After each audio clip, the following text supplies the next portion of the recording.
नमस्कार दोस्तों, स्वागत है आप सभी का सात्विक क्लासेस पे। कैसे आप सभी लोग? उम्मीद करती हूँ आप सब लोग अच्छे होंगे और आपकी पढ़ाई भी अच्छी चल रही होगी। तो आज हम उसी पढ़ाई में अपनी यूनिट 7 हिंदी कहानी जो यूजीसी नेट का हमारा सिलेबस है उसके अंदर इकाई 7 हिंदी कहानी में अगली कड़ी आज हम पढ़ने जा रहे हैं। आज की कहानी हमारी है उसने कहा था चंद्रधर शर्मा गुलेरी की। उम्मीद करती हूँ आपने पीछे की सभी क्लासें देख ली होगी।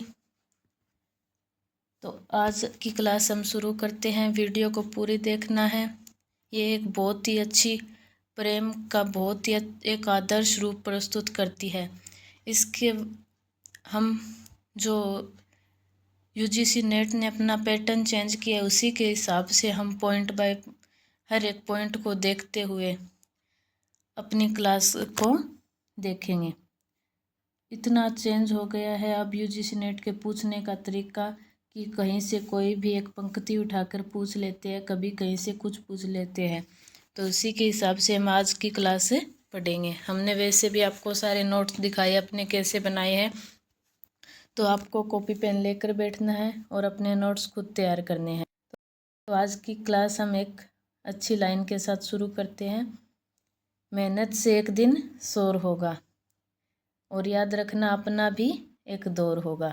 तो हाँ, अगर मेहनत करेंगे तो हमारा भी एक दिन नाम जरूर होगा, हमारे नाम का भी शोर होगा दुनिया में। और अगर हम बैठे रहेंगे तो कुछ नहीं होगा। तो आज हमने चंद्रधर शर्मा गुलेरी की ये कहानी शुरू करने जा रहे हैं। चंद्रधर शर्मा गुलेरी ने 3 कहानियाँ जो कहानी संग्रह उस 3 ही मिलते हैं। सुखमय जीवन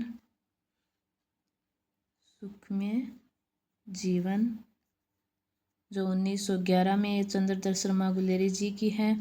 उसके बाद बुद्धू का कांटा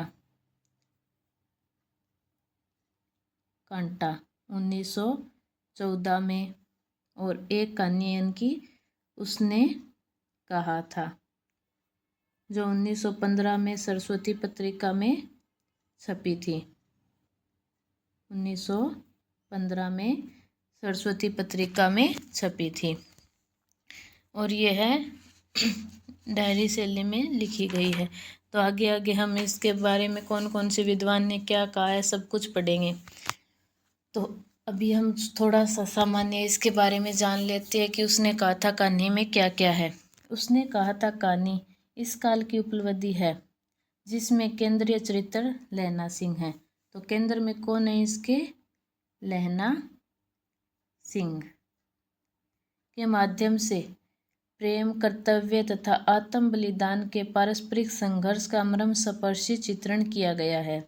इसका कथानक क्या है? यह किस पर लिखी गई है? प्रथम विश्व युद्ध पर लिखी गई है। यह बहुत ही इम्पोर्टेंट पॉइंट है। प्रथम विश्व युद्ध पर लिखी गई है। कब लिखी गई थी? 1915 में। कौन सी पत्रिका में? सरस्वती पत्रिका में। प्रथम विश्व युद्ध की पृष्ठभूमि पर लिखी गई है।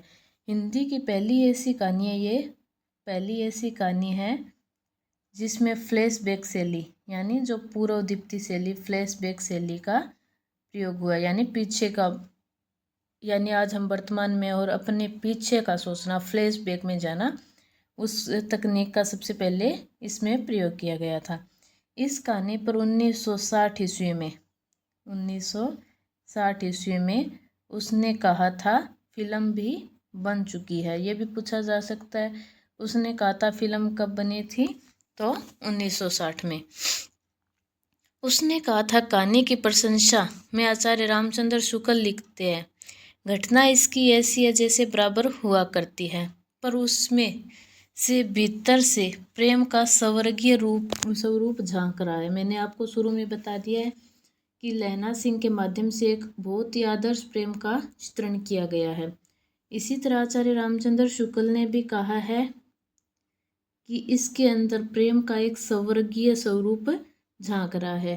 केवल झांक रहा है, निर्लजता के साथ पुकारिया करा नहीं रहा। यह आचार्य रामचंद्र शुक्ल का ये जो मत है बहुत ही इम्पोर्टेंट है। कहीं प्रेम की निर्लजता, प्रगल्भता, वेदना की विभत्स विवृत्ति नहीं है। इसकी घटनाएं ही बोल रही है, पात्रों की बोलने की अपेक्षा नहीं है। तो ये उसने कहा था कहानी के बारे में। रामचंद्र शुक्ल जी का मत था। और रामचंद्र शुक्ल जी की बुक कितनी इम्पोर्टेंट है तो और उनके द्वारा कहे हुए पॉइंट कितने इम्पोर्टेंट होता है। कोई भी कथन रामचंद्र शुक्ल के बारे में आएगा तो बहुत ही इम्पोर्टेंट हो जाता है। तो अब हमने जान लिया कहानी के बारे में। अब पात्र देखेंगे, प्रमुख पात्र कौन कौन से हैं। तो लैना सिंह है, लैना सिंह जो केंद्रीय पात्र है। नंबर 77 में ये याद रखना है, सिख राइफल्स में अफसर है। सिख राइफल में नंबर 77 सिख राइफल में जमादार है। क्या है? जमादार। बचपन में अपने मामा के यहाँ एक लड़की से प्रेम हो जाता है जो बाद में सूबेदारनी बनती है। कर्तव्यनिष्ठ सिपाही है, यानी अपने कर्तव्य को पूरी तरह से निभाने वाला सिपाही है। कुशल सिपाही है, अपने दिए वचन को निभाने के लिए ये अपने प्राण भी त्याग देता है। हम जब कहानी को पूरा पढ़ेंगे तो उसके अंदर हमें पता चलेगा कि इसने ऐसा क्या वचन दिया था जिसके लिए इन्होंने अपने प्राण भी त्याग दिए। एक पात्र है सूबेदारनी। आजकल एनटीए के पूछने का पैटर्न चेंज हो गया है, तो हमें जो थोड़ा सा भी जिक्र आया है कहानी के अंदर पात्र, उसको भी पूछा जा रहा है, तो हम ध्यान से सारे पात्रों को नोट करते हुए चलेंगे। सूबेदार हजारा सिंह की पत्नी है, तो एक पात्र हो गए सूबेदार हजारा सिंह और इनकी पत्नी होगी सूबेदारनी। और बोधा की माँ है, बोधा की माँ है, तो एक पात्र कौन हो गए? बोधा। बचपन में अपने मामा के यहाँ लैना सिंह से मिलती है जो उसकी जान बचाता है। लैना सिंह से अपने पति और पुत्र की रक्षा के लिए भिक्षा मांगती है। सूबेदार हजारा सिंह है सूबेदारनी का पता और बोधा सिंह का पिता है, और पति किसका है? सूबेदारनी का। लैना सिंह से बहुत चाहता है और सरकार ने खुश होकर इन्हें जमीन दी है सूबेदार को। कहाँ पर? लायलपुर में। जो भी स्थान आएगा, जो भी पात्र आएंगे वो बहुत ही इम्पोर्टेंट है। उसके बाद बोधा सिंह है, बोधा सिंह हजारा सिंह और सूबेदारनी का पुत्र है। उसके बाद आते हैं गौण पात्र। गौण पात्र भी उतने इम्पोर्टेंट है जितने मुख्य पात्र इम्पोर्टेंट है। एक वीडियो में पात्रों की करवा दूंगी। वजीरा सिंह गौण पात्र है, पलटन का विदूषक है। लपटन साहब जो फौज में काम करते हैं। महासिंह, इनका थोड़ा थोड़ा जिक्र आता है लेकिन याद रखना होगा। शाम सिंह, अत्र सिंह, कीरत सिंह, अब्दुल्ला, पोलूराम डाक बाबू और तुर्की मौलवी का भी एक जगह पे जिक्र आता है। तो ये इसके पात्र हो गए। इसका हमने देख लिया कि पूर्वदीप्ति शैली में लिखी गई कहानी है और प्रेम का आदर्श स्वरूप है। त्याग एवं वीरता की कहानी है। प्रथम विश्व युद्ध इसकी पृष्ठभूमि है। देश प्रेम की कहानी है और वचनबद्धता एवं उसके हेतु प्राणों के समर्पण की कहानी है। स्थान कौन कौन से आए इसके अंदर वो भी हम देख लेते हैं। अमृतसर का जिक्र आता है, मगरे, ये लहना का घर है। लहना का घर कहाँ पे है? मगरे में। और सूबेदारनी का घर है, सूबेदारनी मगरे में है सूबेदारनी का घर, मगरे में है सूबेदारनी का घर। ये मैं थोड़ी सी कंफ्यूज हो गई। और मांझे में है लैना का घर। तो ऐसे हमें याद रखना है। किसका? गुरु बाजार में कौन रहता है? लैना के मामा का घर कहाँ पे है? लैना के मामा का घर गुरु बाजार में। जगाधरी का जिक्र आता है और लायलपुर बर्लिन में सूबेदार को ज़मीन दी थी। और कौन कौन से ये कहानी जो हम वो कौन सी है, लाल पान नहीं, तीसरी कसम उर्फ मारे गए गुलफाम कहानी में कौन कौन सा स्थान पहले आया, उसके बाद कौन सा स्थान आया का जिक्र है, उसके बाद कहानी में कौन से स्थान का जिक्र है, वैसे भी पूछ लिया गया है तो हम वैसे भी देखेंगे। पहले आता है अमृतसर का जिक्र इस कहानी में। मैं बता रही हूँ आपको कैसे नोट्स बनाने हैं, क्या क्या लिखना है। वो अगर फिर भी नहीं नोट करते तो वो आपकी गलती है। उसके बाद आता है नगरकोट, लुधियाना के बाद नगरकोट, नगरकोट के बाद बर्लिन, बर्लिन के बाद जर्मनी, जर्मनी का जिक्र आता है। फिर जगाधरी, जगाधरी के बाद आता है शिमले का जिक्र, फिर फ्रांस, ऐसे आप लिख लेना। और फिर आता है लायलपुर। तो इतने जगह का जिक्र आता है। और कहानी में हम एक जगह देखते हैं कि इसके अंदर 25 वर्ष का अंतराल भी देखने को मिलता है, 25 वर्ष का अंतराल। चलो अब कहानी पढ़ना शुरू करते हैं, लाइन बाय लाइन कहानी पढ़ेंगे। चलो शुरू करते हैं। बड़े बड़े शहरों के इक्को गाड़ियों, कहानी से कहानी का शुरुआत हो रही है, ये भी आपको ध्यान रखना है। बड़े बड़े शहरों में इक्के गाड़ी वालों की जबान के कोड़ों से जिनकी पीठ छिल गई है। एक बात और ये याद रखना, चंद्रधर शर्मा गुलेरी का जन्म कब हुआ था? 1883 में। इनका जन्म वर्ष को पूछते हैं भाई हमें कौन कौन से लेखक इम्पोर्टेंट है, कौन कौन से लेखक पढ़ने चाहिए, कौन कौन से लेखक के जन्म वर्ष उनकी रचनाएं याद होनी चाहिए। तो जो आपकी कहानी जो यूनिट 5 से यूनिट 7 तक जितने कवि और लेखक लगे हुए उनका जन्म वर्ष, उनके का जो कथन है, उनकी कहानियाँ, कहानी संग्रह, कविता संग्रह, सब कुछ आपको याद होना चाहिए, उसी में से पूछा जाता है। तो चंद्रधर शर्मा गुलेरी का जन्म कब हुआ था? 1883 में। बड़े बड़े शहरों के इक्का गाड़ी,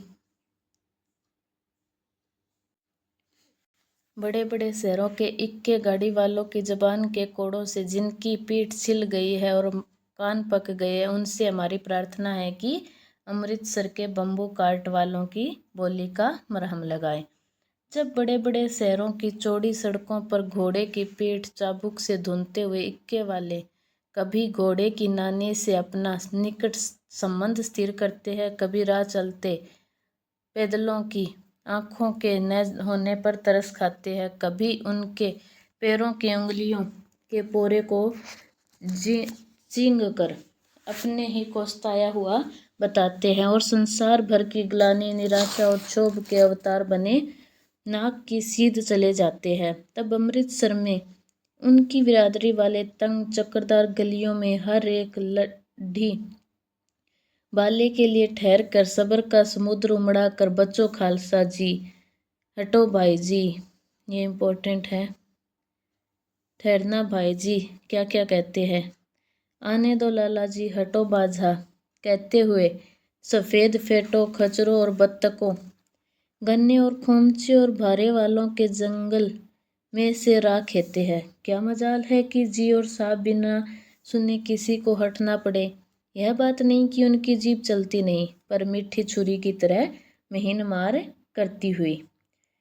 यदि कोई बुढ़िया बार बार चितौनी देने पर भी लीक से नहीं हटती तो उनकी वचनावली के ये नमूने हैं। हट जा जीने जोगिए, हट जा कर्मा वालिए, हट जा पुत्ता प्यारिए, बच जा लंबी वालिए। समष्टि में इनका अर्थ, जो इनका अर्थ दिया हुआ है वो बहुत पूछा जाता है कि तू जीने योग्य है, तू भाग्यों वाली है, पुत्रों की प्यारी है, लंबी उम्र तेरे सामने है, क्यों क्यों मेरे पहिए के नीचे आना चाहती है, बच जा। ऐसे बम्बू कार्ट वालों के बीच में होकर एक लड़का और एक लड़की चौक की एक दुकान पर आ मिले। उसके बालों और इसके ढीले सुथने से जान पड़ता था कि दोनों सिख है। वह अपने मामा के, ये भी इम्पोर्टेंट है, क्या क्या लेने आए थे। आजकल पता नहीं कुछ भी पूछा जा रहा है तो हमें भी उसके हिसाब से तैयारी करनी होगी। वह अपने मामा के केस धोने के लिए दही लेने आया था और यह रसोई के लिए बढ़िया लेने आई थी। दुकानदार एक परदेसी से गूंथ रहा था जो शेर भर गीले पापड़ों की गड्डी को गिने बिना हटता न था। तेरे घर कहाँ है? मगरे में। और तेरे माझे यहाँ कहाँ रहती है? अत्तर सिंह की बैठक में। वे मेरे मामा होते हैं। मैं भी मामा के यहाँ आया हूँ। उनका घर गुरु बाजार में है।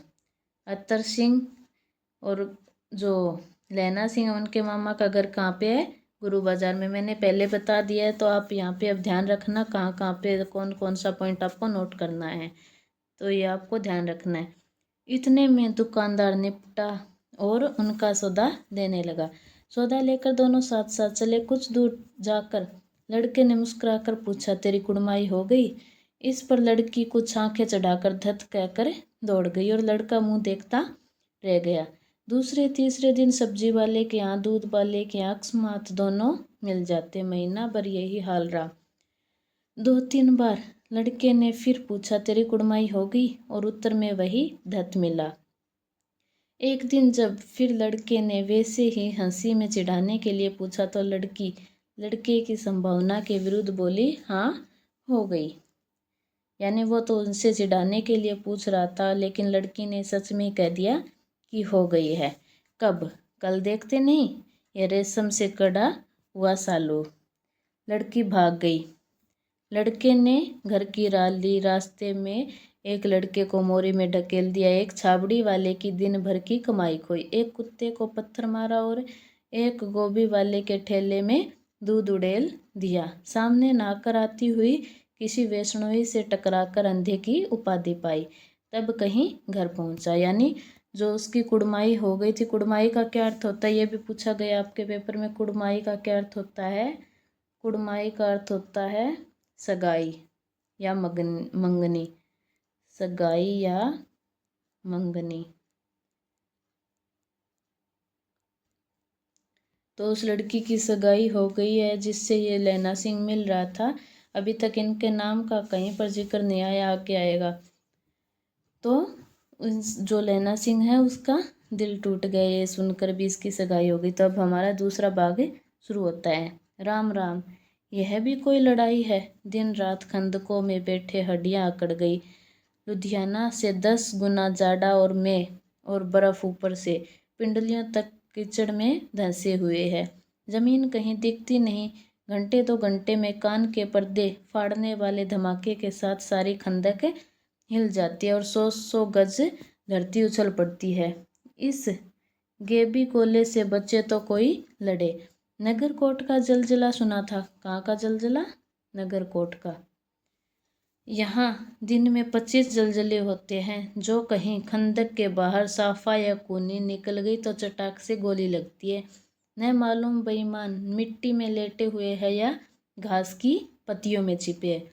लैना सिंह और 3 दिन है। लैना सिंह कहता है कि 3 दिन है। यार तो खंदक में बिता ही दिए। परसों रिलीफ आ जाएगी और फिर 7 दिन की छुट्टी।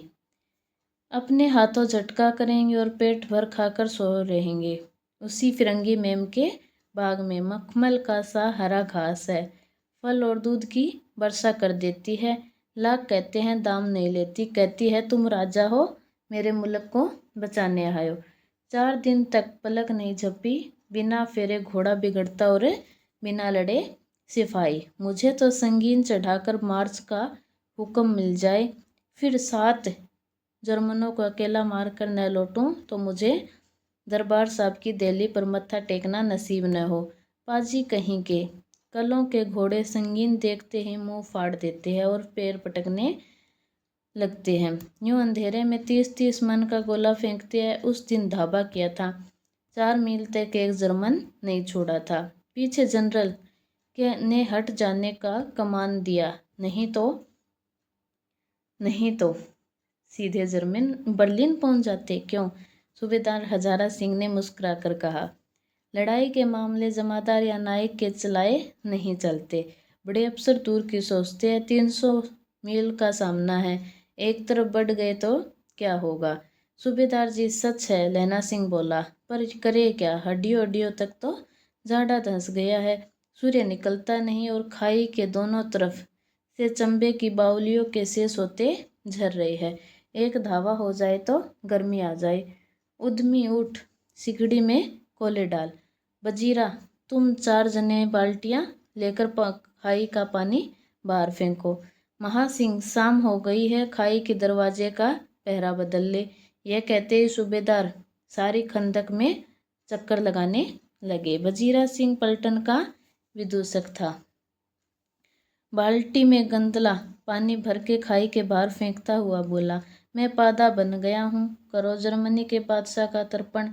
इस पर सब खिलखिला पड़े और उदासी के बादल फट गए। लैना सिंह ने दूसरी बाल्टी भरकर उसके हाथ में देकर कहा, अपनी बाड़ी के खरबूजों में पानी दो। ऐसा खाद का पानी पंजाब भर में नहीं मिलेगा।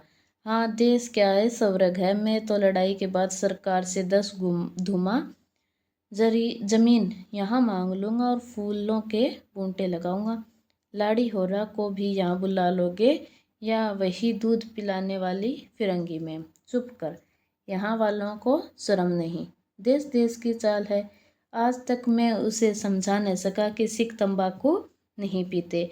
वह सिगरेट देने में हट करती है, होठों से लगाना चाहती है और मैं पीछे हटता हूँ तो समझती है कि राजा बुरा मान गया, मेरे मुल्क के लिए नहीं लड़ेगा। अच्छा, अब बोधा सिंह कैसा है? अच्छा है, ये पूछता है लैना सिंह हजारा सिंह से। जैसे नहीं, ये तो उनका जिक्र चल रहा है। जैसे मैं जानता ही न हूँ। रात भर तुम अपने कमल उसे उड़ाते हो और आप सिगड़ी के सारे गुजर करते हो। उसके पैरे पर आप पैरा दे आते हो। अपने सूखे लकड़ी के तख्तों पर उसे सुलाते हो।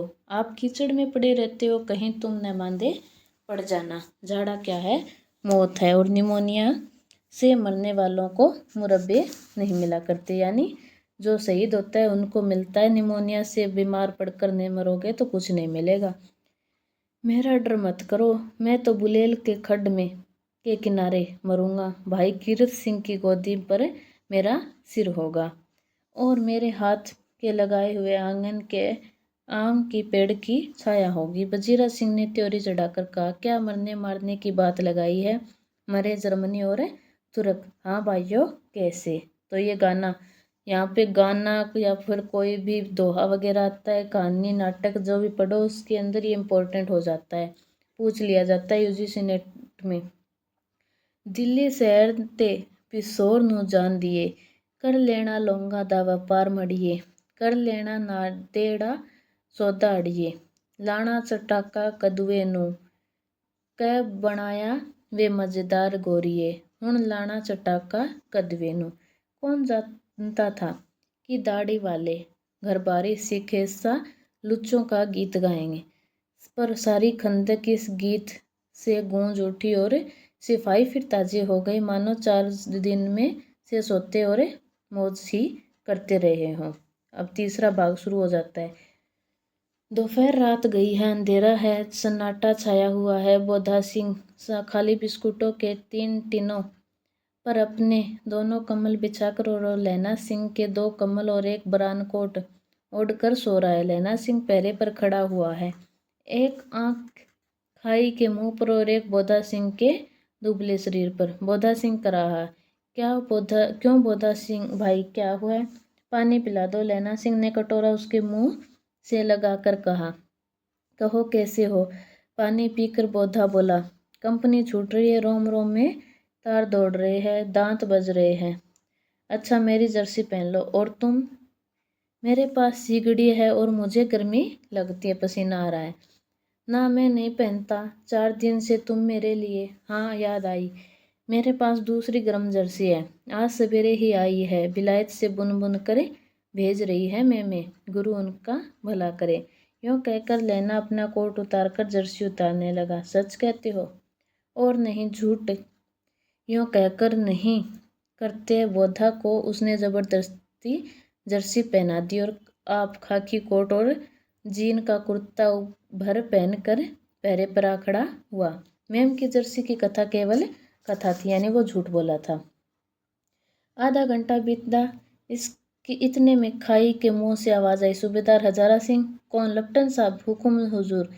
कब? कहकर सूबेदार तन कर फौजी सलाम करके सामने आया। देखो, इसी समय धावा करना होगा। मील भर की दूरी पर पूर्व के कोने में एक जर्मन खाई है। कौन से तरफ है? पूर्व की तरफ। उसमें 50 से ज्यादा जर्मन नहीं है।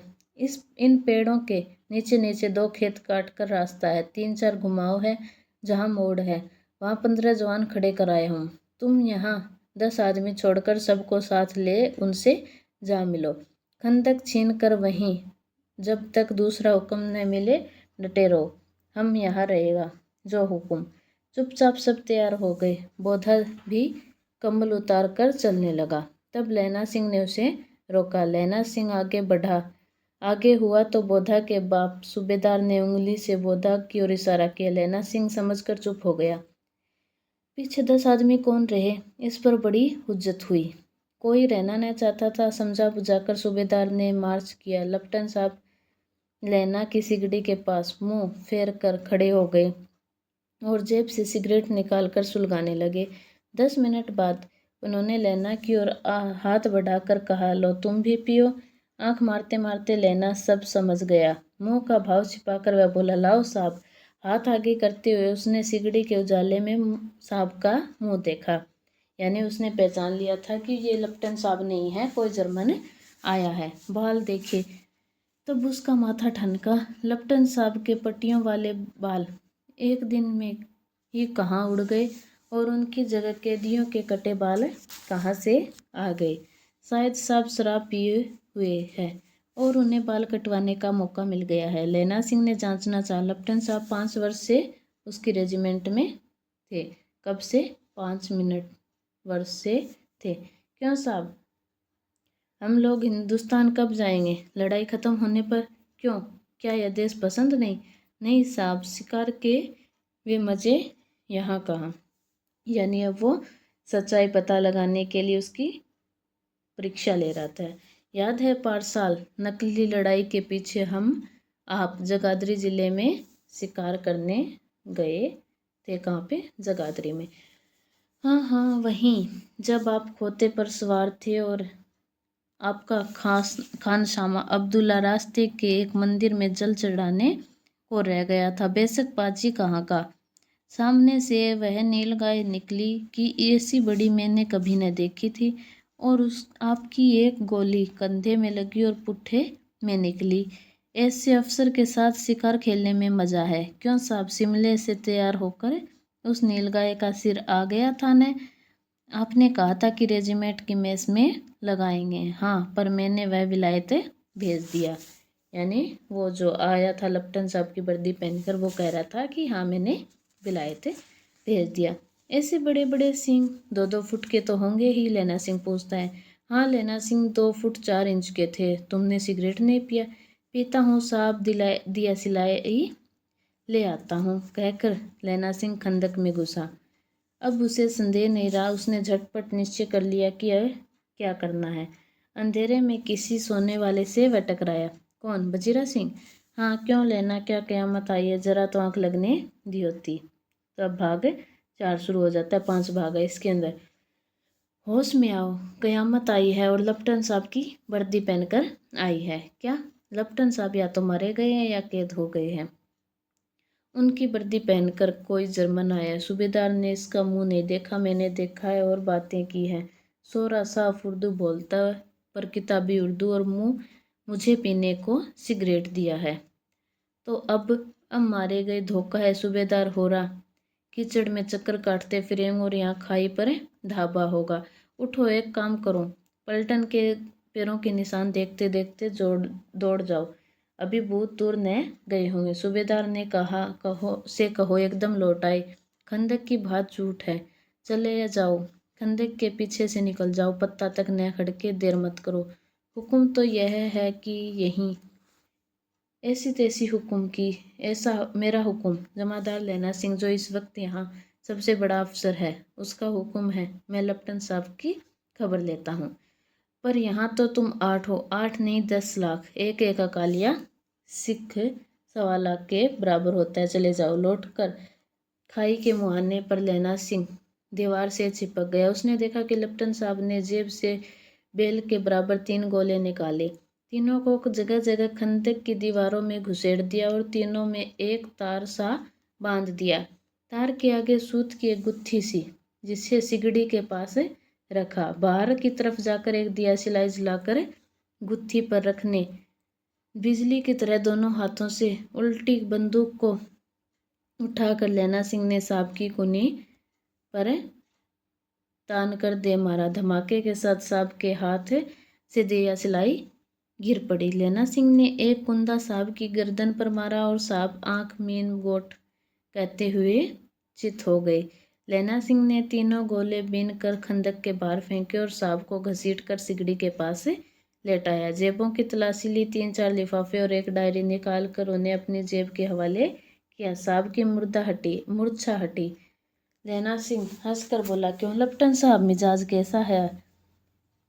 आज मैंने बहुत बातें सीखी। यह सीखा कि सिख सिगरेट पीते, यानी सिख सिगरेट नहीं पीते और वो उसे पीने के लिए सिगरेट दे रहा था तो उसे शक हो गया था। यह सीखा कि जगाधरी के ज़िले में नीलगाय होती है और उनके 2 फुट 4 इंच के सींग होते हैं।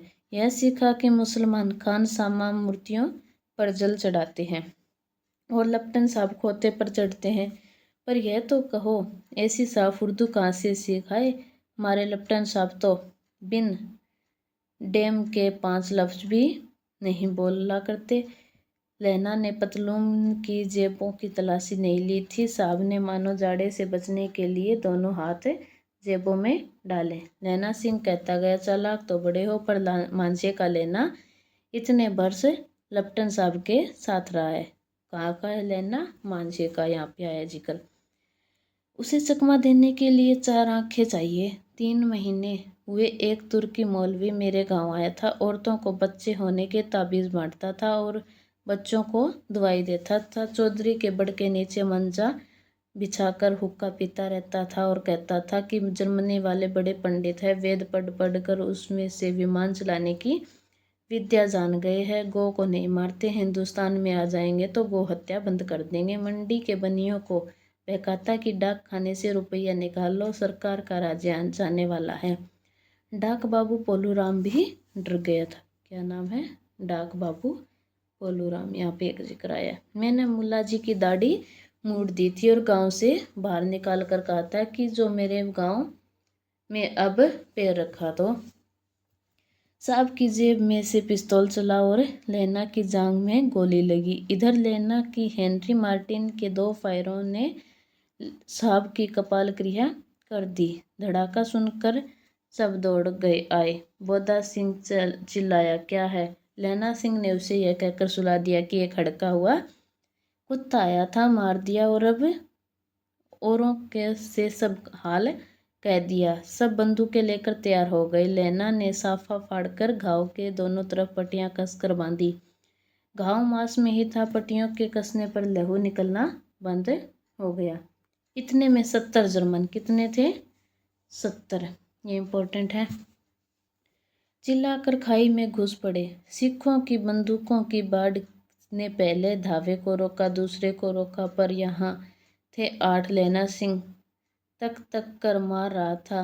वह खड़ा था और लेटे हुए थे और वे 70 अपने मुर्दा भाइयों के शरीर पर चढ़कर जर्मन आके घुस आते थे। थोड़े से मिनटों में वे अचानक आवाज़ आई, वाह गुरुजी की फतेह, वाह गुरुजी दा खालसा, और धड़ाधड़ बंदूकों के फायर जर्मनों की पीठ पर पड़ने लगे। ऐन मौके पर जर्मन 2 चक्की के पाटों के बीच आ गए, यानी पीछे से जो सूबेदार हजारा सिंह थे उनकी जो फौज थी वो भी वापस आ गई थी।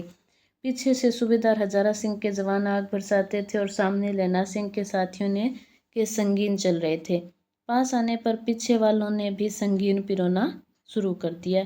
एक किलकारी और अकाल सिखां दी फौज आई, वाह गुरुजी दी फतेह, वाह गुरुजी दा खालसा, सत श्री अकाल, और लड़ाई खत्म हो गई। 63 जर्मन या तो खेत रहे थे या करा रहे थे। सिखों में 15 के प्राण गए। कितनों के प्राण गए? 15 के। सूबेदार के दाहिने कंधे में गोली आर पार निकल गई। लैला सिंह की पसली में एक गोली लगी। कहाँ पर? पसली। उसने घाव को खंदक की मिट्टी से पूर लिया और बाकी का साफा कर कसकर कमरबंद की तरह लपेट लिया। किसी को खबर न हुई कि लैला को दूसरा घाव भारी घाव लगा, यानी जो दूसरा घाव लगा था वो भारी घाव था। लड़ाई के समय चांद निकल आया था, ऐसा चांद जिसके प्रकाश में संस्कृत कवियों का, ये इम्पोर्टेंट है, दिया हुआ छई नामक सार्थक होता है। और ऐसी हवा चल रही थी जैसी बाण भट्ट का जिक्र है की भाषा दंत वीणों पदेशाचार्य कहलाती है। वजीरा सिंह कह रहा था कि मेरे कैसे मन भर फ्रांस की मिट्टी मेरे बूंटों से चिपक रही थी जब मैं दौड़ा सूबेदार के पीछे गया। सूबेदार लैला सिंह ने सारा हाल सुन और कागजात पा कर वे उसकी तुरंत बुद्धि को सराह रहे थे और कह रहे थे कि तू न होता तो आज सब मारे जाते। इस लड़ाई की आवाज़ 3 मील दाहिनी ओर की खाई वालों ने सुन ली थी।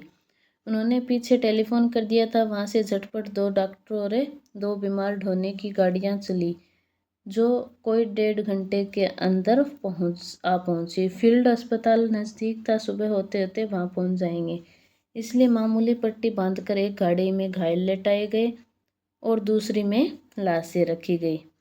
सूबेदार ने लैला सिंह की जांघ में पट्टी बंधवानी चाही, पर उसने यह कहकर टाल दिया कि थोड़ा घाव है, सवेरे देखा जाएगा। बुद्धा सिंह जबर से बर्रा रहा था, यानी बुद्धा सिंह को बुखार था।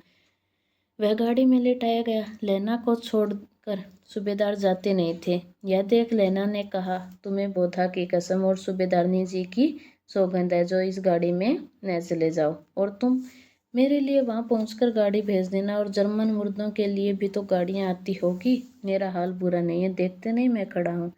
वजीरा सिंह मेरे पास है ही। अच्छा, पर बोधा सिंह गाड़ी पर लेट गया। भला आप भी चढ़ जाओ। सुनिए तो सूबेदारनी, होरा को चिट्ठी लिखो तो मेरा मत्था टेकना लिख देना, और जब घर जाओ तो कह देना कि मुझसे जो उसने कहा था वह मैंने कर दिया। अब पता चलेगा भी क्या कहा था।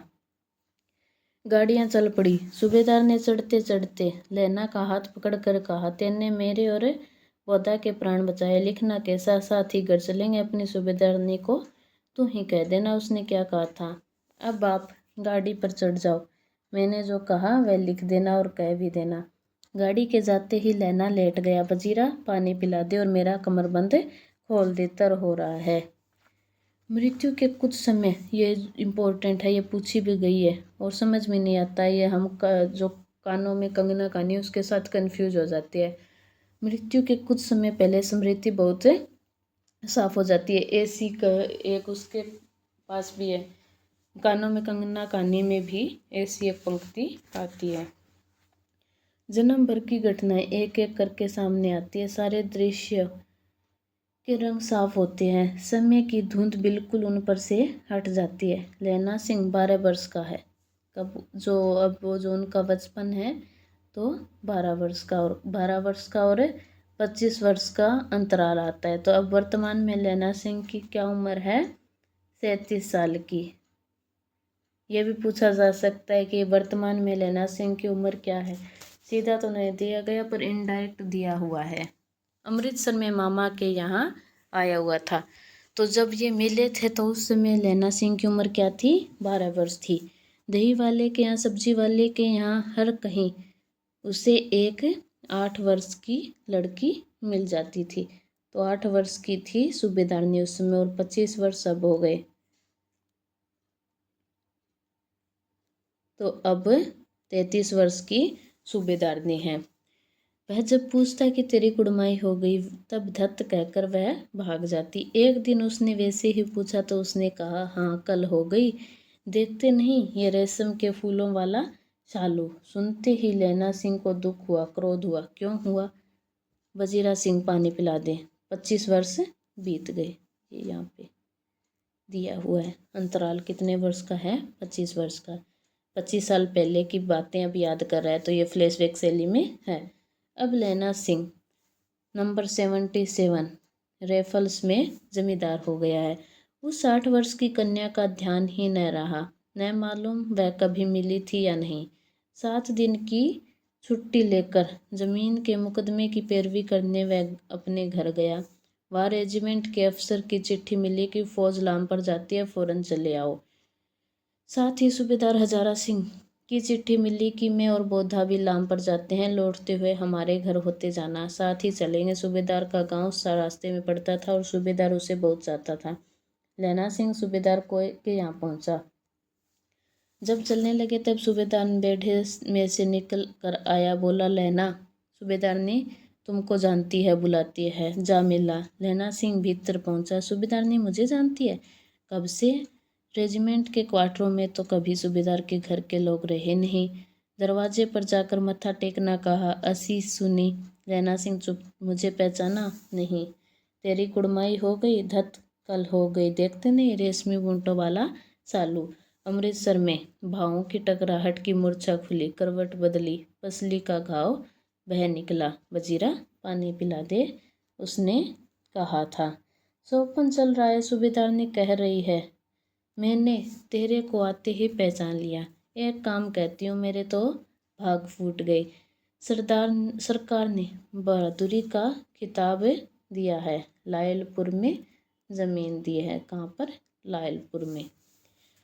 आज नमक हलाली का मौका आया है, पर सरकार ने हम तिमियों की एक घंघरिया पलटन क्यों न बना दी, जो मैं भी सूबेदार जी के साथ चली जाती। एक बेटा है, फौज में भर्ती हुए, उसे 1 ही वर्ष हुआ, उसके पीछे 4 और हुए, पर एक भी नहीं जिया। सूबेदार ने रोने लगी। अब दोनों जाते हैं मेरे भाग। तुम्हें याद है, एक दिन टांगे वाले का घोड़ा दही वाले की दुकान के पास बिगड़ गया था। तुमने उस दिन मेरे प्राण बचाए थे। आज आप घोड़े की लातों में चले गए थे और मुझे उठाकर दुकान के तख्ते पर खड़ा कर दिया था। ऐसे ही इन दोनों को बचाना। यह मेरी भिक्षा है, तुम्हारे सामने आंचल पसारती हूँ। तो कौन से वचन को निभाने के लिए लैना सिंह की जान चली गई थी? तो वो ये वचन है। रोती रोती सूबेदार ने ओबरी में चली गई। लैना भी आंसू पहुँचता हुआ बाहर आया।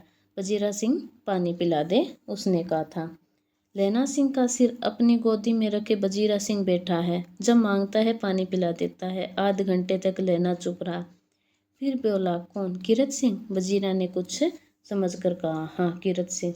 यानी मौत का जो आखिरी समय होता है वो आ गया है, और उसने कहा था कि जब मरूंगा तो कीरत सिंह की गोदी में मेरा सिर होगा। तो वजीरा सिंह वो सोचकर बोलता है, भैया मुझे और ऊंचा कर ले, अपने पट पर मेरा सिर रख ले। वजीरा ने वैसे ही किया। हाँ, अब ठीक है, पानी पिला दे बस। अब के हाड़ में यह आम खूब फलेगा। चाचा भतीजा दोनों यहीं बैठकर आम खाना। जितना बड़ा तेरा भतीजा है उतना ही यह आम है। जिस महीने उसका जन्म हुआ था उसी महीने में मैंने इसे लगाया था। वजीरा सिंह के आंसू टप टप टपक रहे थे। कुछ दिन पीछे लोगों ने अखबारों में पढ़ा, फ्रांस और बेल्जियम, ये जो अंतिम लाइन है ये बहुत ही इम्पोर्टेंट है। 69वीं सूची, मैदान में घाव से मरा, नंबर 77, सिख राइफल, जमादार लैना सिंह। तो हमने आज उसने कहा था कहानी को लाइन बाय लाइन पढ़ कर पूरा कर लिया। तो ये अब आपकी जिम्मेदारी है कि आप इसके प्रॉपर नोट्स बनाओ और इस कहानी को 1 या 2 बार खुद से रिवीजन करो। PDF चाहिए तो आप चैनल के नीचे कमेंट कर देना, आपको PDF मिल जाएगी। अगर कहानी पसंद आए तो लाइक, शेयर और सब्सक्राइब करना, और वीडियो को पूरी देखकर अपनी प्रतिक्रिया ज़रूर देना। धन्यवाद।